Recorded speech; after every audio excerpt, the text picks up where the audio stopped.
Hey, it's Jody Taylor of SnackySays.com. Welcome back to my podcast. Today, I want to share my experience with intermittent fasting. I thought of this because I mentioned intermittent fasting in my newsletter, my June 2022 newsletter, but I didn't talk too much about my personal experience with intermittent fasting. So I thought I would do that here. So first answer, how did I get started? Back in November 2021, I got the Women's Health magazine with Halle Berry on the cover. And she mentions, just really quickly, it was like a sentence, I don't eat after 6 p.m. And I was like, that's it. This is my life now. Yup, just like that. That is how I started. So as of that moment with the magazine in my hand, and I think it was like a little bit before 6, full disclosure, I had already eaten dinner. So this was not a huge leap for me because habitually, situationally, I was already eating dinner by 3 or 3:30 p.m. However, I later learned, like a month or so later, that what I was doing was not intermittent fasting, because sometimes, not every night, but sometimes I would have a cup of coffee at like 8 or 9 o'clock at night. Yes, I am one of those people. I would drink coffee at 10 p.m. at midnight. Did not matter to me. I don't think it affected my sleep. Am I coffee delusional? Maybe, but that's what was going on with me. So I later learned, okay, that's not fasting. So what is intermittent fasting? It's simply taking note of the times when you're eating and not eating, right? So in my case, I currently do 16-8. So for 8 hours, I eat, and that's usually between 7:30 a.m. and 3:30 p.m. So if I have coffee with almond milk or soy milk, I have now broken my fast. If I wake up and I have water or chamomile tea, the fast isn't broken. I think that's a quick and dirty explanation. So again, 16-8. I'll just walk you through one more time. I usually get up around, 6 something. I don't have any coffee with almond milk or soy milk until 7:30. And then I eat, I was about to say whatever I want, but within reason. I actually have a caloric amount that I eat up to. But most important to me is, besides the calories, the amount of protein. And that's important for me to mention because high satiety foods have been a struggle for me up until recently. It's taken me months to figure this out. Now, I was going to say special case, but it's not that I'm a special case. For me, it was tough because easy high protein could be like beef or chicken, and I don't eat beef or chicken. So I've changed the way I eat a lot this year. It's funny. It's all connected, but there are these kind of it was like a domino effect. I read that Halle Berry article. 2 weeks before that, I had my come to Jesus moment, and I was like, all right, I'm gonna lose 30 pounds. And I did. Yay! I did lose 30 pounds. It took me 23 weeks or almost 6 months, and I thought it would take me 24 weeks, so a week early. Woo woo. So as part of this journey, and again, I didn't say, oh, I'm going to do intermittent fasting so I can lose weight. It was a very, very gradual process. See, 23 weeks. And in fact, as an aside, I think it took me about 2 or 3 months to really start seeing the weight come off. Okay, now I have to do an aside to give you context. If you don't know, I move every day. Sometimes it's just, well, I don't want to say just, but sometimes I walk 10,000 steps. I don't live someplace like New York where you're walking 10,000 steps anyway, just as part of your day. So I have to make an effort. And in addition, most days I do a proper workout, probably Millionaire Hoy, Big Sis. I will put some links on on my website and other podcast episodes where I talk about resources for working out and intermittent fasting and stuff. And so just to give you context of intermittent fasting and what I was eating and what I'm eating now. So when I first started, when I read that Holly Berry article, I was eating pretty much everything except chicken. I had already, it had been a long time since I had chicken. But that changed over time. So that meant, and I also should say that, again, I was not doing 16-8. I was just stopping. It didn't matter what time I started eating. I would just stop eating at 6. And then the next thing that happened was in January 2022, I got Dr. Rangan Chatterjee's book, Feel Great, Lose Weight. This is another book that I talk about all the time. Another fitness thing I talk about all the time, in addition to Millionaire Hoy. It's the best fitness book that I've read. It's totally approachable. I've read the ebook, but I listened to the audiobook so many times. I got a badge for it, like just listening to it so many times. So he talks about intermittent fasting in that book. And I think that was the beginning of a true clarification for me, even though I had read about it, I had seen some YouTube videos. And again, I'll provide resources for the things that really made it click for me and made it seem doable and approachable to me. So then I experimented. It was extremely, extremely, extremely frustrating and not fun. I experimented most of this year to get to the point where I am now in June 2022, where I have high satiety meals. And I've done that with a mix of finding what I like. Like, for example, before this year, I never ate beans or peas. Very rare. Like rice and peas, as someone with Jamaican heritage, of course I would eat, but it was even still like few and far between for a variety of reasons that I won't get into because I feel like this is kind of going sideways. Well, I'll say quickly, I'm funny about my rice and peas. I'm very particular. So it's not like I was going out of my way to like get rice and peas anywhere. Anyway,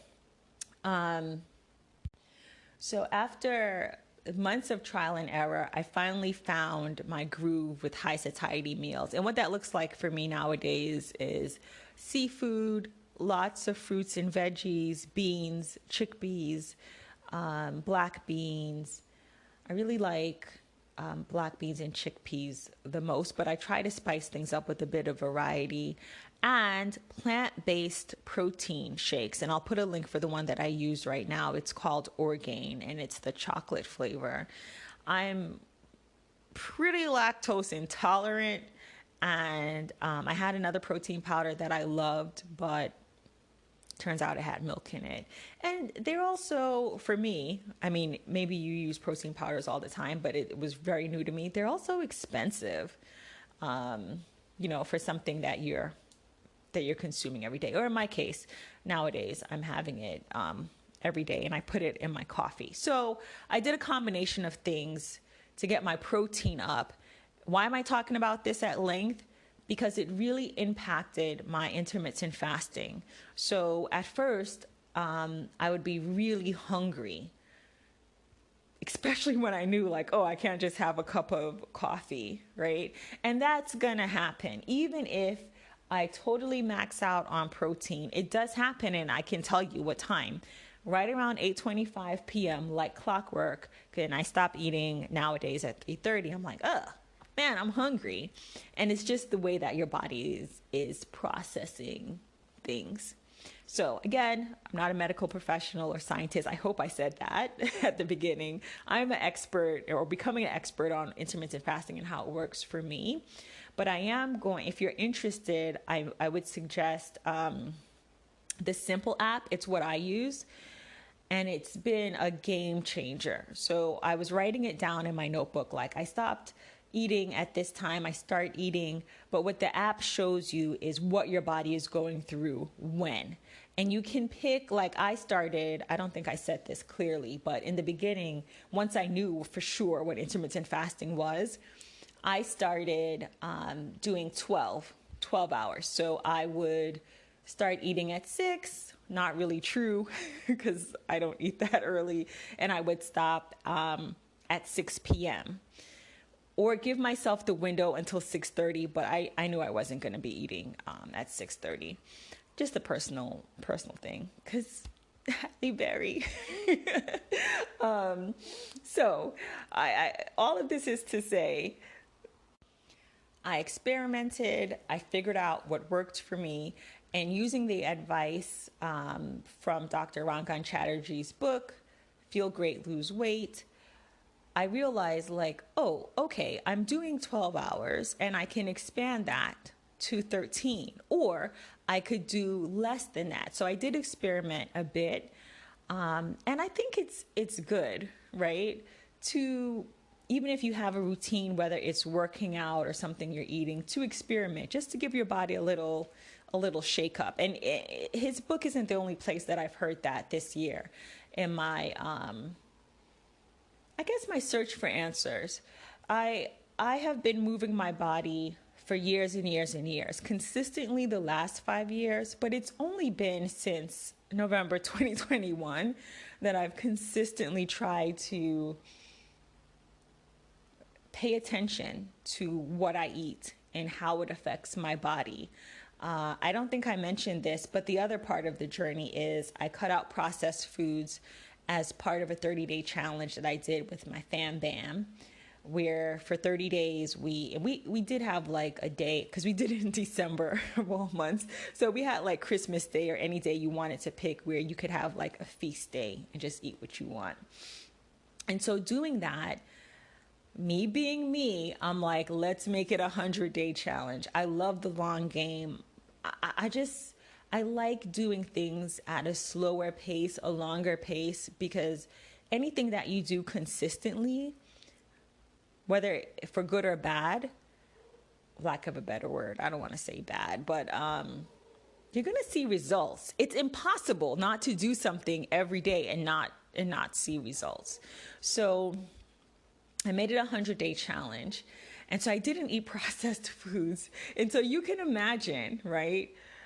You might be able to imagine this also, like I had a lot of like, I'm doing intermittent fasting. I'm not eating processed foods. Now I'm not eating beef and pork anymore. I stopped eating eggs. I cut out dairy. This was all over months, right? It didn't happen overnight, but it just got harder and harder for me to find foods that were, again, high satiety, that were yummy. You know, I still have moments. Like I had a moment today where I was like, dag, I just want to like take something out of a box and microwave it. I don't want to like, I don't want to go through this thing where I'm putting something together. That's why one of the reasons why processed foods are so good. And let me say, I love me some processed foods. I just realized it's not good for my body, but so yummy and so convenient. So while all of this time was going by and I was trying different things and adding, right? So I was adding like fruits and veggies and more whole foods, one ingredient foods, like Dr. Chatterjee calls them. I realized almost, I would say within 2 weeks, I was very grumpy the first 2 weeks. I'm not going to lie, very grumpy. But even with that grumpiness, I felt this lightness in my body that was missing and that I didn't even know was missing. And for me, I realized it was because what I was eating, like the processed foods, it was like, I don't know, like a brick in my gut, basically. So anyway, this is a very long way of saying, you know, I started out thinking I was just going to talk about intermittent fasting, but there's so many things related to it. It's all my experience looking back in the last several months. I can see where it's all connected. You know, like even the way I move, my movement, my workouts, I'm so much stronger. And I think it's the fuel that I'm putting in my body. I think. Give me time. maybe a year from now, I'll have a different take on it. Maybe a year from now, I'll be eating, burgers for breakfast. Why did I pick that example? Because I used to eat burgers for breakfast. Yeah, beef burgers for breakfast. Oh, good times. But I don't think that'll happen, and I have no objection, obviously, to beef or having burgers for breakfast or whatever. As a matter of fact, again, through experimentation, and shout out to Dr. Chatterjee's book and a video that I saw on YouTube that I hope I can find and I'll put in the show notes. I realized, and also living in Korea for several years, where breakfast isn't the Western idea of breakfast. It's like dinner, basically. And so what I realized is, for me, breakfast looks like 35 grams of protein or more, usually more, and like 900 calories. Like, that turns out to be my sweet spot. Will it be yours? Probably not, because you're you and I'm me. And it took me months to get to the point where I figured out this works for me. Heavy, start out heavy. That works for me. So much so that my dinner nowadays is pretty light. Like, sometimes I just basically have a snack. But again, that's kind of neither here nor there. I'm not giving food advice. I do post what I'm eating from time to time in YouTube shorts. So I'll put a link to my YouTube channel and you can check out my what I eat in a days or what I ate this morning. So let me wrap this up. This is I thought this was going to be a 5-minute chitty chat about my experience with intermittent fasting, but it turned out to be a lot more. One thing I want to mention is I've talked a lot, period, but I talked about intermittent fasting and how I started out, I would stop eating at 6 p.m. and then I would do 12 hours on, 12 hours off, or 12 hours eating, 12 hours fasting, until now, really on a lark one day, because I swore, I was like, I could never do that. I could never do 16 hours not eating. On a lark, I decided to try it. I had downloaded the Simple app and I was like, I'll try it tomorrow. And it's been, I'll have to check, but it's been, I think, about 2 months. I think it's been about 2, maybe more. I think it's been a couple of months now since I've been doing the 16-8. So the last thing I want to talk about is that is not every day of the last 7 months. So let me give you some real life examples of when I've broken my fast. So 3:30 comes, I put into the Simple app, I'm done for the day. And then 2 hours later, I'm eating something, or later that night, I'm eating something. Or I just blew right past my fasting window. It's, it's 3:30 and I'm still eating. So these aren't in order of importance. And again, these are real life, true examples of things that have happened in the last several months. Emotional eating. I can be an emotional eater. I guess I should just own up to it and say I am an emotional eater. I also love structure. So I think for me, intermittent fasting has helped because I don't usually succumb. And I have data, I have the app. I keep a fitness journal to write out my moods and my emotions. So if I'm sad, if it is the anniversary of a loved one's death, I will eat something at 8 p.m. or whenever. Basically, if I'm out of sorts. And does this happen once a week or once a month? Well, it depends. It depends on what's going on. I can think of a week where I was overeating. And to me, I define that as I'm not hungry, but I'm going to eat this anyway. I was overeating. And I was eating, after I don't want to say supposed to, but at the time it must have been 6 p.m. I was eating after 6. Another example that happened to me is I was truly hungry. Remember, this wasn't a way of life for me. Like, it was always an option before. It still is an option, obviously, because I'm telling you about the times where I didn't do it. I would just legit be hungry. And that was 100% because I wasn't consuming enough protein. So of course I was hungry. Or there was a time where I just wasn't eating enough. Of course I was hungry. Again, it was a very frustrating experience, but I'm on the other side now. So I didn't know what I didn't know. I was totally new to nutrition, and shout out to my family and friends who shared their experiences and advice with me and got me on the right path in terms of, and shout out to YouTube University, in terms of maybe how much protein I should have been consuming a day, where I could get those protein resources, side effects of changing the way I was eating with all of this, like all of these raw vegetables and fruits. Oh my gosh, this is like probably a whole nother episode by itself, but oh my gosh, the gas. Oh my gosh. Oh my gosh. Nobody tells you that.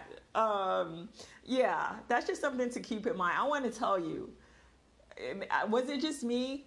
But like eating healthier and less processed foods, that was the side effect for me. That's another episode. Okay, so the other reasons why I might break a fast or I feel really hungry is because I didn't drink enough water throughout the day. I actually think nowadays that's my number one reason. I can look in my other app, my Fitness Pal, and I can see like, oh, I only had 3 glasses of water today.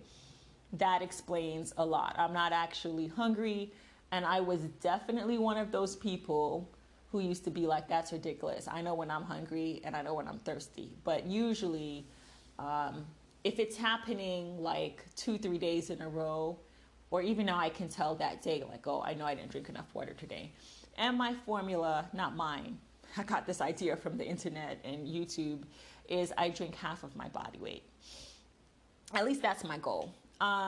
In water. So next, it's a celebration. So this doesn't happen often. Dr. Chatterjee calls these feast days, but it's a one-off, right? Like your mom's birthday, your dad's birthday, your bestie's birthday. It's just one day a year, right? You're not going to birthday parties every night. So it's a special occasion. That's what I'm trying to say. When I took a cocktail class with my Andrea, my brother's partner, I was still eating at 10:30 p.m. I was like, yo, let me get another one of them shrimp Sammies. It was that kind of, that shrimp was so good. It was that kind of night. And whoa, totally worth it. Okay, so the last but not least, this is actually true. I will accidentally eat something. It hasn't happened often. Like one night I had a tumbler with water, and it wasn't a see-through tumbler. And I took the cover off. I started drinking. There's like pieces of lemon in it. I'm eating the lemon. And I was like on my second or third piece of lemon, and I was like, wait a minute, this breaks my fast. Oh. Okay, so again, this is way longer than I thought, but to bring it all back home, intermittent fasting is just one of many things that I've experimented with in this foodie part, this nutritional part of my fitness journey. For me, the last several years, it's just been about moving my body and exercising every day in some way. So, yeah, I guess I just wanted to talk about my experience.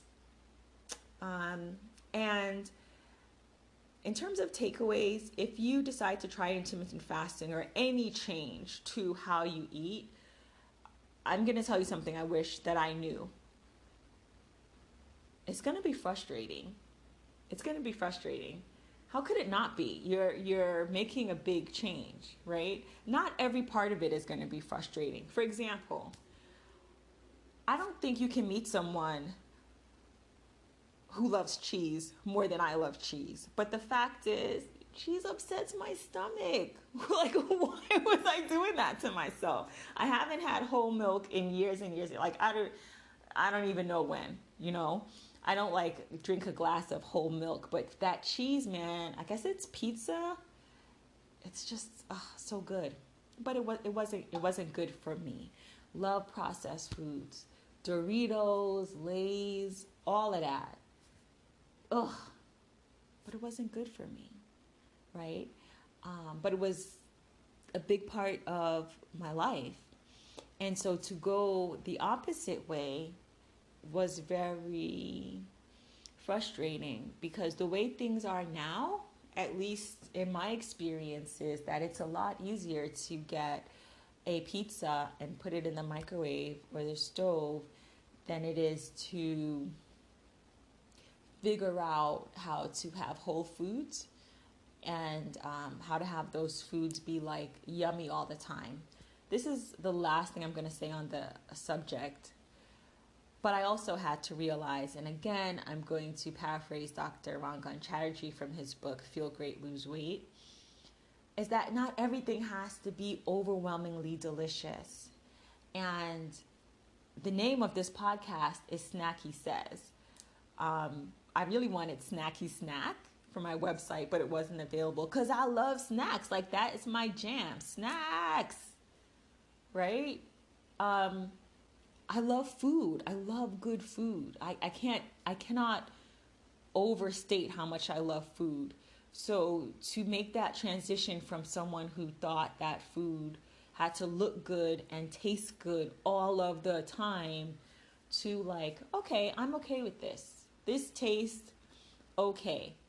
By okay, I mean, I'm okay with this compared to, me flipping the plate a year. I'm just joking. I would not do that. But feeling like flipping a plate like a year ago, I'm okay with that. Anyway, if you got this far, I appreciate you. Thank you for listening to my journey. And it is indeed a journey. So a year from now, 5 years from now, I may have a totally different episode, or you may see me post somewhere else, and I will have learned and changed. But I suspect that I will hold on to some of the lessons that I'm learning now. We'll see, right? We're all evolving.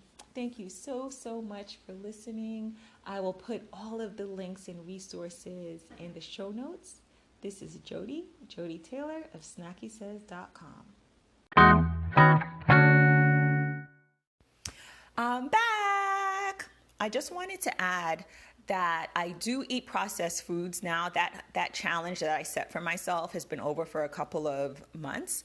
And so I do eat things that come out of bags and in boxes. However, I try to keep it minimally processed. So there's usually one ingredient, for example, shredded coconut, or less than 5 ingredients. For example, I have these crackers that are, they have seeds in them, nuts. It's like 4 or 5 things. Now, that's an arbitrary number because something can have 10 ingredients and be really good for you, and come in a box. I do enjoy things like Partake cookies. Yay, love those cookies. They're my favorite. Check them out. So it's not like I said earlier, it's not like I'm against processed food, but I don't want you to think that I'm just living on berries and nuts, because that's not true. The other thing is I'm pretty flexible about my intermittent fasting windows and times. So if I get up and I want to have coffee at 6:30 a.m. with soy milk, I have it. And then I stop eating at 2:30 p.m. The next day, I'm back to my normal routine. So I'm very, very flexible. Sometimes time gets away from me and it's 3:45 and I'm like, oh, it's 3:45. Let me eat something before I just start fasting. And then maybe that means I stop eating at 4 p.m. Same thing. The next day, I back to my usual routine. I start at 7:30. So I'm pretty flexible about it. I just wanted to add those 2 things. All right. Thank you for listening. This is Jody Taylor of SnackySays.com.